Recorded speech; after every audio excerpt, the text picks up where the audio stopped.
હાર્દિક ડીસાથી. મને સાંભળવાનું ઓછું છે.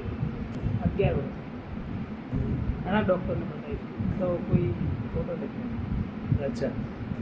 ત્યાં પૈસા વાપર્યામાં કોઈ રિઝલ્ટ જ મળી. આજે પાલનપુર ત્યાં થોડું સારું લાગે સાહેબ, ફરક પડ્યો સાહેબ. એ સાહેબ પહેલાં તો નજીકનું નહોતો વાપરતો, તે કોઈ બોલતું નહીં તો કંઈ સંભળાતું જ નહીં. ત્યારે તો સાહેબે થોડું દૂરથી બોલ્યા પણ એને સાંભળવાનું આવી ગયો કે સાહેબ શું બોલે શું નહીં બધું ખબર પડવા માંડે. દેખાવ્યા એમને કાનમાં સાંભળવાની તકલીફ લગભગ 11 વર્ષથી.